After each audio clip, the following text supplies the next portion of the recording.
Bien que je vous en ai parlé à de nombreuses reprises dans les shorts sur cette plateforme, aujourd'hui je vous emmène dans une enquête qui glace le sang.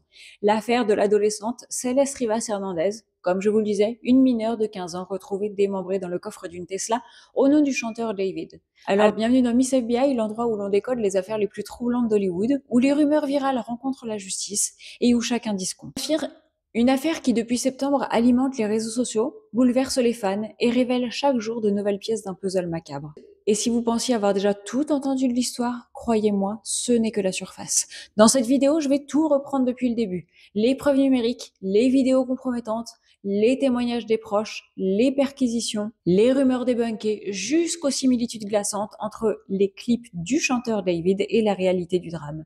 Alors, installez-vous, parce que ce récit ne ressemble à rien de ce que vous avez entendu auparavant. Et là, je vous fais vraiment une compilation de tout ce que j'ai pu partager à travers les shorts.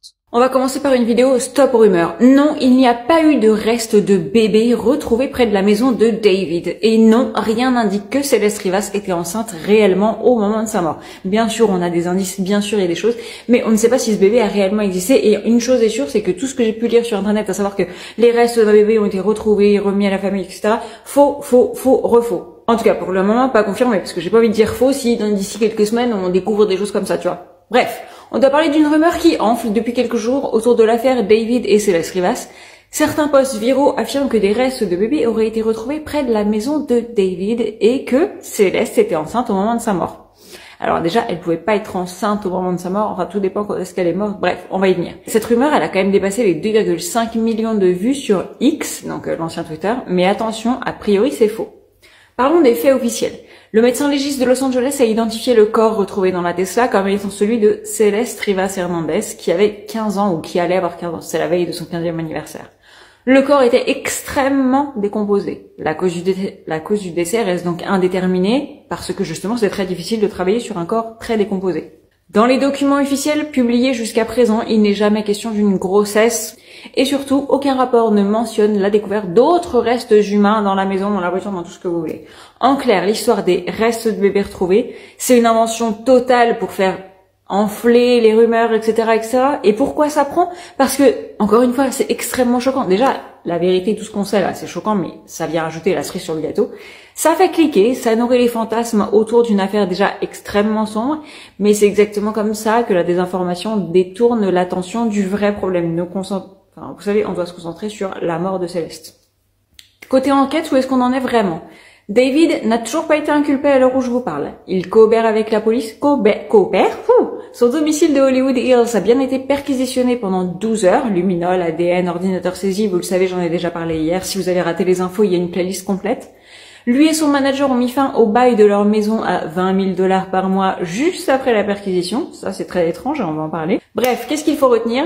Les faits viennent du médecin légiste et de la LAPD, et pour le moment, on ne parle pas dans ces documents de restes de bébés. Les rumeurs virales sur X/Twitter ne sont appuyées par aucune source, et si on se laisse happer par ce genre de fake news, on risque de passer à côté de la vérité, celle qui sortira uniquement grâce aux preuves. Alors dites-moi en commentaire, est-ce que vous pensez que ces rumeurs virales sont créées volontairement pour brouiller l'enquête? Est-ce que vous pensez que les gens ont envie de créer un petit peu plus de buzz, de créer des choses avec l'intelligence artificielle, tout ce que vous voulez, pour, encore une fois, ajouter du sombre à une histoire déjà très sombre? Ou bien sûr, est-ce que c'est juste Internet qui s'emballe parce qu'on veut toujours une info encore plus choc? Bref, les rumeurs vont vite, mais la vérité prend toujours son temps. Antoinette est là pour tout vous rapporter. Les premières preuves numériques. Tout commence en ligne. Bien avant que le corps de Céleste ne soit retrouvé, certains internautes affirmaient déjà avoir vu des signes étranges. Où ça? Dans les Discord et les différents réseaux sociaux de David. Parmi ces signes, des photos de 2023 où on apercevait David et Céleste ensemble, a priori, présumément, j'ai envie de vous dire, des clichés qui, à l'époque, passaient presque inaperçus, mais aujourd'hui pourtant, ils prennent une toute autre dimension. Et c'est pas tout. Aujourd'hui, des fans fouillent ces paroles ou redécouvrent ces paroles et découvrent que dans certaines chansons, le prénom Céleste apparaît noir sur blanc. Un extrait qui revient souvent, c'est Oh Celeste, the girl with my name tattooed on her chest. Smell her on my clothes like cigarettes. I hear her voice each time I take a breath. I'm obsessed. Traduction. Oh Céleste, la fille qui a mon nom tatoué sur sa poitrine. Son odeur reste sur mes vêtements comme des cigarettes. J'entends sa voix chaque fois que je respire. Je suis obsédée. Difficile de croire à une coïncidence, surtout quand on sait que Céleste avait effectivement un tatouage sur le doigt. Chut, un autre au nom de David, et qu'elle avait fui son domicile à plusieurs reprises pour être avec lui.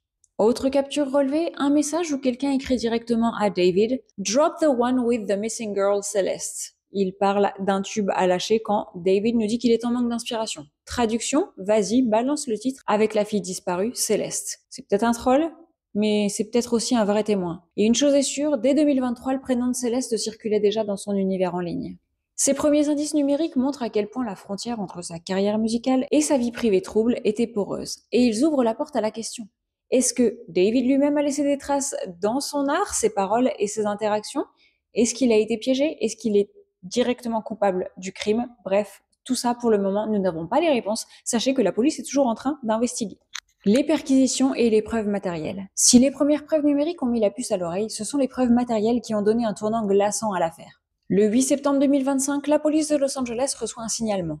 Une Tesla, abandonnée depuis plusieurs semaines dans un quartier résidentiel des collines d'Hollywood, de Hollywood Hills. Des voisins qui avaient déjà remarqué la voiture garée au même endroit, immobile depuis plusieurs semaines. Mais ce qui a alerté, c'est l'odeur insoutenable qui commençait à s'en dégager lorsque la voiture est arrivée à la fourrière. Les employés de la fourrière ont donc alerté la LAPD et quand les autorités ouvrent le coffre, elles font une découverte macabre. Le corps de Celeste Rivas Hernandez, 15 ans, démembré et en état avancé de décomposition. Le choc est immédiat, d'autant plus que la Tesla était enregistrée au nom d'un célèbre chanteur, David, à la carrière montante. Les enquêteurs ne s'arrêtent pas là. Quelques jours plus tard, une perquisition massive est organisée en pleine nuit dans la maison où vivait David avec son manager. Je tiens à signaler que le lease, donc le document de location, en tout cas la propriété, était louée au nom du manager. On parle d'une villa de luxe à 20 000 $ par mois, louée depuis février 2024, date de la toute première disparition de Céleste. Oui, le timing est troublant, exactement comme je vous le disais, au moment où Céleste a fugué pour la première fois. On parle pas de disparition, on parle bien de fugue. Les policiers investissent les lieux pendant près de 12 heures consécutives. Ils utilisent du luminol, ce produit chimique capable de révéler des traces de sang invisibles à l'œil nu, à la fois sur les surfaces, mais également dans les canalisations. Ils ne se limitent pas au sol et aux murs. Ils inspectent les éviers et, comme je vous le disais, les moindres recoins. Pourquoi? Parce que s'il y a eu tentative de nettoyage, c'est dans les canalisations que les indices persistent. Résultat, les enquêteurs repartent avec plusieurs sacs de preuves scellés et au moins un ordinateur portable. À ce stade, impossible de savoir exactement ce qu'ils ont trouvé, mais l'image est claire. La maison elle-même devient une scène de crime potentiel. Mais c'est pas tout. Dans les jours qui suivent, des voisins rapportent avoir vu des camions de déménagement de la société U-Haul, une des sociétés de déménagement les plus connues aux États-Unis, devant la villa. D'ailleurs, le propriétaire confirme au Daily Mail que David et son manager ont cassé leur bail et vidé les lieux en urgence, prétextant qu'ils ne voulaient plus vivre là, dans ce lieu si macabre. Un détail qui pour beaucoup sonne comme une fuite déguisée, on est bien d'accord. Et surtout, une question. Pourquoi quitter précipitamment une maison juste après qu'elle ait été fouillée de fond en comble par la police, alors qu'on ne sait pas encore quelles sont les preuves qui ont été récupérées? Ce chapitre en tout cas pose une base cruciale. Le corps a été retrouvé dans sa Tesla, la Tesla au nom du chanteur. Une perquisition longue et ciblée avec saisie de nombreux objets. Un déménagement suspect, pile après la fouille. À ce stade de l'enquête, l'étau judiciaire commence déjà à se resserrer, mais l'affaire prend une tournure encore plus troublante quand les réseaux sociaux s'en mêlent. On est face à des fuites de vidéos qui mettent en lumière la relation entre David et Céleste, parce qu'aujourd'hui c'est confirmé, ils étaient bien en couple, et nombreux pensaient que Céleste avait aux alentours de 18-19 ans, je tiens à le dire, voisins et amis. Les fuites, vidéos et les liens avec Céleste. Si les perquisitions ont mis David au cœur de l'enquête, ce sont les fuites vidéo qui ont commencé à déchirer définitivement son image publique. Car au fil des jours, les preuves de sa proximité avec Céleste se sont accumulées en ligne. Première fuite, le live stream de janvier 2024. Dans cette vidéo qui a ressurgi sur les réseaux sociaux, on voit David et Céleste ensemble, assis devant la caméra, répondant aux questions des fans. Ils ne se cachent absolument pas. Un moment anodin en apparence, mais qui prend aujourd'hui une dimension accablante. Céleste y apparaît clairement comme une adolescente, et pourtant, elle est déjà présentée comme la petite amie ou la compagne du chanteur adulte. On l'entend même à un moment pousser David à répondre à un commentaire reçu pendant le stream. Un détail qui montre non seulement qu'elle était là, mais qu'elle participait activement à sa mise en scène publique. TMZ a rapidement confirmé la date, janvier 2024, soit seulement quelques mois avant sa disparition définitive. Deuxième fuite, les photos backstage d'un concert. Un cliché montre Céleste portant des sandales Hello Kitty, les mêmes que celles décrites sur son avis de recherche au moment de sa disparition et au moment de sa fugue, en tout cas au moment où on ne savait pas où elle était. Sur une autre photo, on aperçoit un porte-clés Hello Kitty qu'on retrouve aussi accroché au pantalon de David dans une de ses propres vidéos TikTok. Ce genre de coïncidence n'en est pas une. Ce sont des marqueurs visuels qui établissent un lien concret entre eux. Troisième fuite, les vidéos de concert. Une séquence montre Céleste dans les coulisses, quelques jours à peine après l'une de ses fugues. Ses cheveux sont colorés d'une certaine teinte rouge et noire, détail confirmé par des SMS envoyés à une amie, où elle dit « Je vais me teindre les cheveux à nouveau ». Et dans ces échanges, Céleste confie aussi avoir couché avec David. Un message glaçant où elle écrit « Do not text me back, I fixed, I'm staying ». Traduction « Ne me réponds pas, ne m'écris pas en retour, j'ai arrangé les choses, je reste ». Des mots d'enfant dans une relation de domination? Et enfin, dans les dernières preuves qui sont apparues et qui, je pense, sont confirmées, on voit le 23 août Céleste assister dans les loges ou dans les balcons, je sais pas comment on appelle ça, au niveau du balcon. Elle assiste au concert de David qui lui fait un demi-cœur avec les mains. Reste à prouver ce qu'elle faisait là à ce moment-là et du coup, quelle est la timeline et la chronologie entre le moment de ce concert et le moment où elle est effectivement décédée. Et puis, il y a les forums comme Discord, Twitch, tout ce que vous voulez. C'est là que les internautes retrouvent des messages de l'utilisateur, attention, tenez-vous bien, deleted user. Ça arrive souvent quand un compte a été supprimé de la plateforme. Et depuis, il a été largement identifié comme étant celui de Céleste. Le token, qui est un identifiant personnel et particulier et individuel surtout, a été a priori prouvé que c'était celui de Céleste. Personnellement, dans les documents, et je tiens vraiment à le dire, dans les documents de la LAPD, je n'ai rien trouvé, je n'ai trouvé aucune confirmation, mais de nombreux co-enquêteurs et agents citronnés m'ont contacté pour me dire que le token était bien celui de Céleste. Voilà, je pose ça là, vous croyez ce que vous voulez. Mais alors, qu'est-ce qui se dit dans ces échanges? Eh bien, deleted user, qu'on suppose être Céleste, poste des photos de sa main avec une bague et un tatouage David sur le doigt. Un message de la part David, Me and deleted user got a kid on the way. Traduction, moi et deleted user, donc le profil disparu et supprimé, on a un enfant en route. Alors on saura peut-être jamais si c'était une provocation, une blague morbide ou la réalité d'une grossesse, parce qu'il est très difficile à prouver ça après, mais ces traces numériques montrent l'existence d'une relation clairement intime, constante et totalement illégale entre une mineure et un majeur. Alors voilà, on n'est plus seulement face à des rumeurs ni à des paroles ambiguës, on a des images, des objets, des SMS, tout un faisceau d'indices qui rend la version innocente de David de plus en plus difficile à défendre. Et c'est que le début, car très vite on apprend que Céleste n'avait pas seulement fugué une fois, ni deux fois, mais 3 fois. Les fugues multiples. Quand on parle de Céleste Rivas Hernandez, on ne parle pas d'une disparition soudaine et unique. On parle d'une adolescente de 13 ans qui a fugué à plusieurs reprises et dont les absences auraient pu ou dû alerter bien plus tôt. On va parler de la chronologie des fugues. Première fugue le 14 février 2024. Jour marquant, jour de la Saint-Valentin. C'est la première fois que Céleste disparaît. Sa famille la signale comme étant disparue. Un avis de recherche est diffusé, décrivant sa tenue, pantalon gris, pull noir, sandales Hello Kitty. Et quelques semaines plus tard, elle réapparaît. Selon son ancien professeur, ce sont les policiers qui l'ont ramenée directement après l'avoir retrouvée avec David à Los Angeles. Deuxième fugue, le 18 mars 2024. Cette fois, c'est sa tante qui publie un avis de recherche. Céleste a encore disparu. Le lendemain matin, un commerçant du quartier affirme l'avoir vue marcher dans la rue, vêtue d'un pull sombre et d'un pantalon clair. Il dit la connaître. Céleste venait souvent acheter des sodas et des snacks dans son magasin. Selon lui, elle est montée dans une voiture garée un petit peu plus loin. Mais il n'a jamais pu identifier le conducteur parce que la voiture était garée hors champ de la caméra. Détail choquant, la police ne lui a jamais demandé la vidéo de surveillance qu'il possède encore aujourd'hui et qu'il a transmis à l'époque à la famille. La famille ne s'est pas inquiétée plus que ça et n'a jamais emmené non plus cette vidéo de surveillance à la police. Troisième fugue, le 5 avril 2024, la plus dramatique. Céleste disparaît pour la dernière fois, et cette fois-ci elle ne reviendra jamais, elle restera portée disparue pendant plus d'un an, soit 16 mois à peu près, jusqu'à ce que son corps soit retrouvé dans la Tesla de David, juste en face de la maison de location, le 8 septembre 2025. Ces 3 fugues recoupées avec les témoignages du professeur, des proches et même du commerçant montrent une chose claire. La relation entre Céleste et David ne datait pas d'hier et visiblement la dynamique familiale était légèrement compliquée chez Céleste.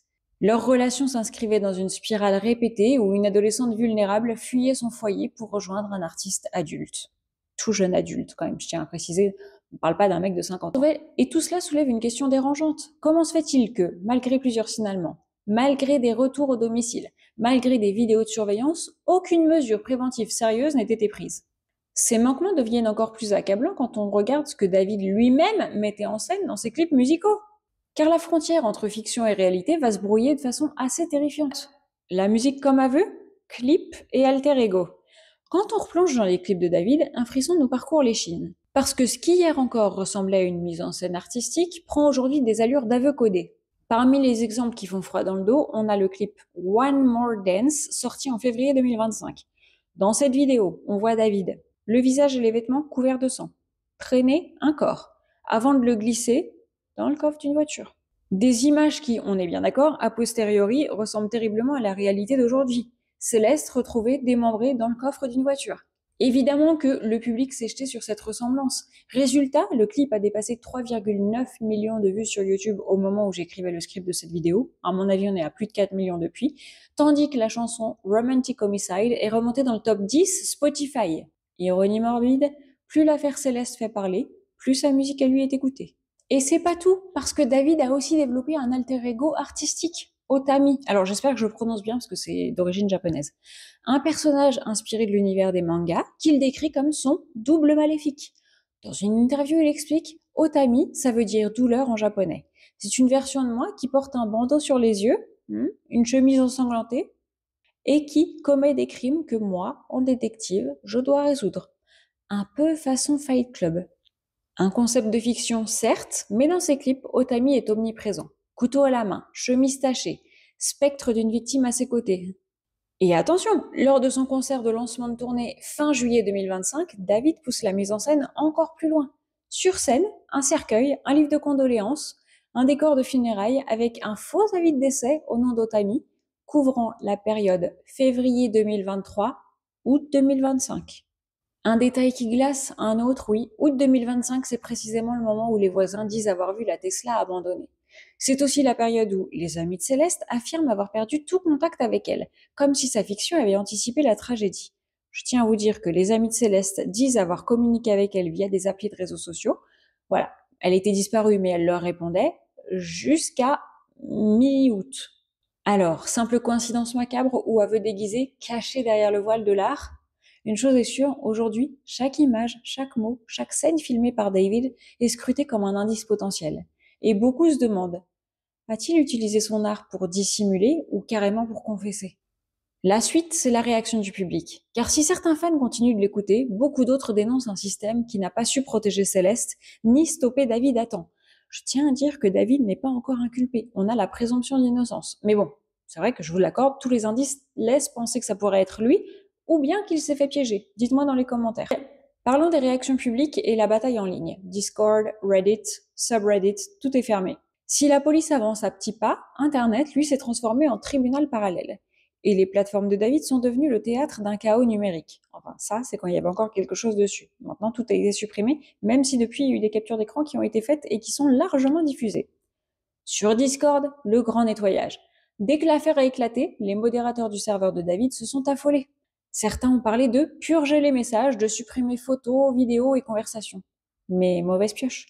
Discord conserve une copie complète de tous les échanges, de tous les logs, bien évidemment.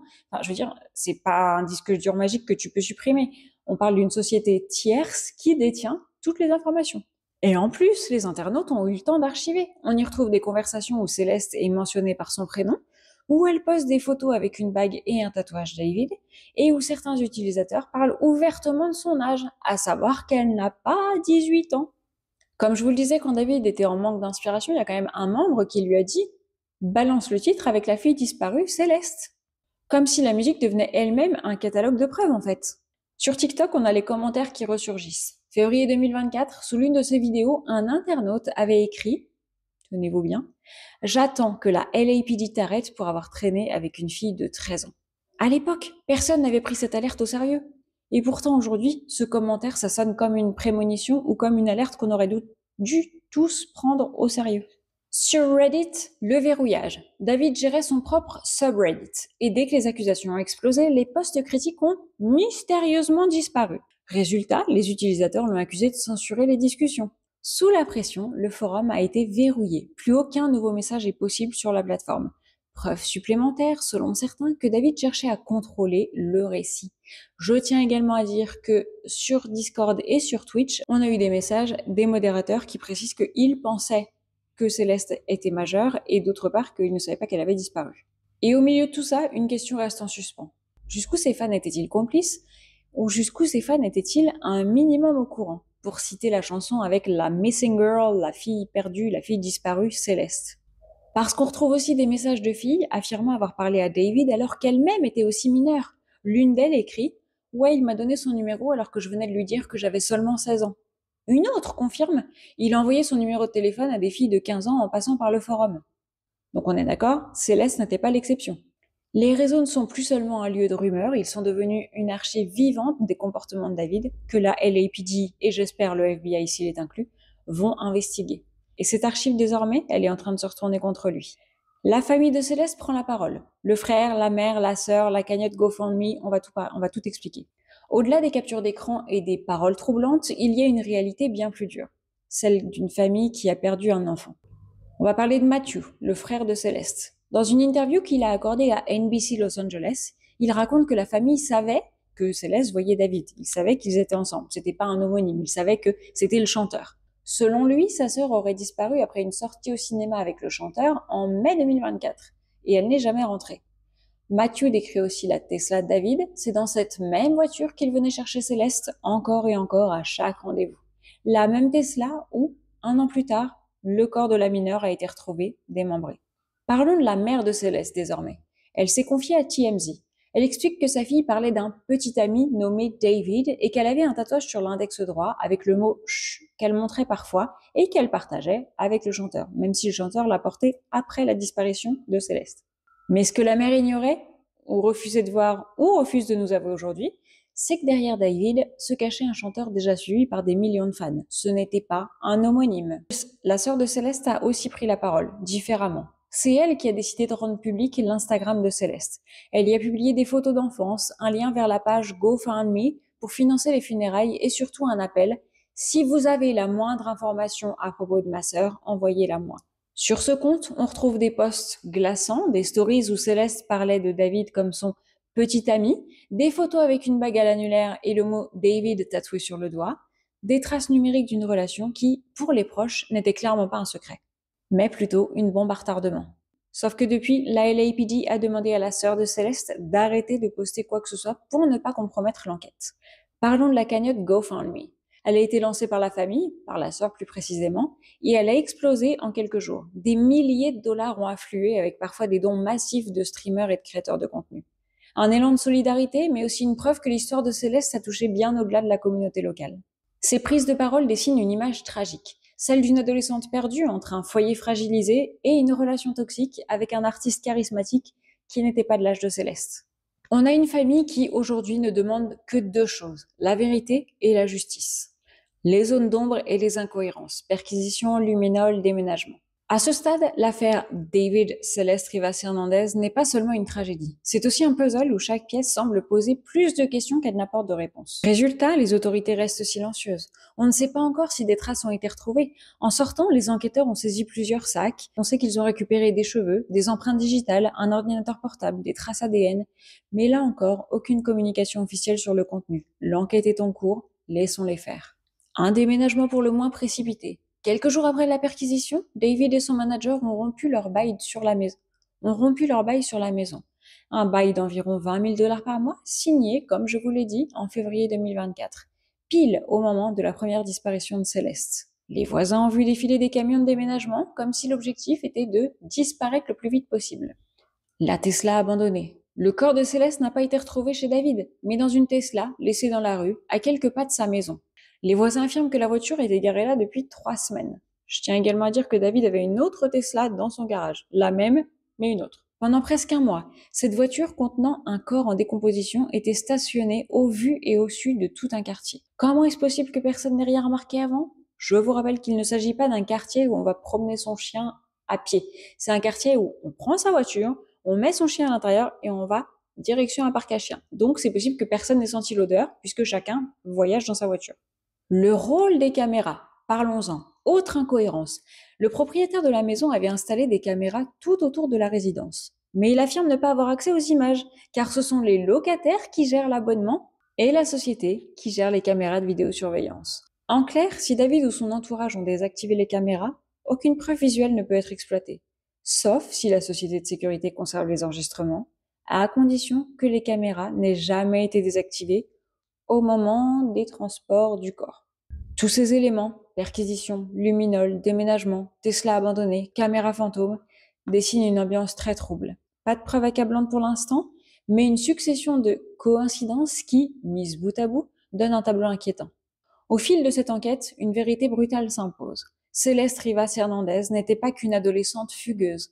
Elle était une enfant de 13 ans. À l'époque, bien sûr, son corps a été retrouvé alors qu'elle allait fêter ses 15 ans. Elle était en tout cas une enfant de 13 ans, vulnérable, qui a croisé la route d'un artiste adulte, jeune adulte, et d'un système incapable de la protéger. 3 fugues, 3 signaux ignorés. À chaque disparition, la police a pris acte, mais sans prévenir le drame. Un professeur avait alerté, un commerçant avait fourni une vidéo, des internautes pointaient déjà du doigt la relation. Je tiens à dire que le professeur, il n'avait pas vraiment alerté. Il a alerté ses étudiants après coup. Et pourtant, rien n'a stoppé la spirale. La musique de David brouille les pistes. Avec ses clips sanglants, son alter ego Otami, ses paroles ambiguës, David cultivait une esthétique de la mort. Pour ses fans, à l'époque, c'était de l'art. Pour d'autres, aujourd'hui, ça ressemble à des aveux déguisés. On est en plein cœur d'une enquête pleine de zones d'ombre. Perquisition longue mais silencieuse. Un déménagement précipité. Une Tesla abandonnée 3 semaines dans la rue, minimum. Et toujours aucune mise en examen officielle. Et au milieu, on a la famille de Céleste. Un frère qui crie sa colère. Une mère qui découvre trop tard que sa fille avait un petit ami célèbre. J'ai du mal à y croire, mais bon. Une sœur qui transforme un compte Instagram privé en mémorial public et qui réclame de l'aide pour financer les funérailles et également pour faire avancer l'enquête. Ce dossier, c'est bien plus qu'un fait divers. C'est le miroir d'un système où les réseaux sociaux permettent à des mineurs de se lier à des adultes influents. Évidemment, il y a du bon aussi dans les réseaux sociaux, ils sont pas tous à blâmer. Les signaux d'alerte se perdent dans la masse. L'esthétique dark d'un chanteur devient un écran derrière lequel il peut cacher l'indicible. Et c'est là qu'on en revient à la question centrale. David est-il coupable? Est-il piégé? Savait-il ce qu'il se passait? La justice tranchera. Mais ce qui est sûr, c'est que Céleste a bien été abandonnée bien avant d'être retrouvée dans ce coffre. Et accessoirement, est-ce que vous pensez que la musique de David n'était qu'une fiction? Ou est-ce que vous pensez que c'est un aveu en direct? Et surtout, comment faire pour que d'autres Célestes ne disparaissent pas dans l'indifférence? Je vous remercie d'avoir suivi ce dossier avec moi. Si vous voulez qu'on continue à creuser ensemble ce genre d'affaires, n'hésitez pas à vous abonner, à activer la cloche et à laisser vos théories en commentaire, parce que croyez-moi, je vais les lire et je vais vous y répondre. Et aussi, je crains qu'on n'en soit qu'au début de l'histoire. Si vous voulez plus d'informations en temps réel, n'hésitez pas non plus à me suivre sur TikTok, mais je vous ferai toujours des résumés bien condensés sur YouTube, qui reste ma plateforme adorée.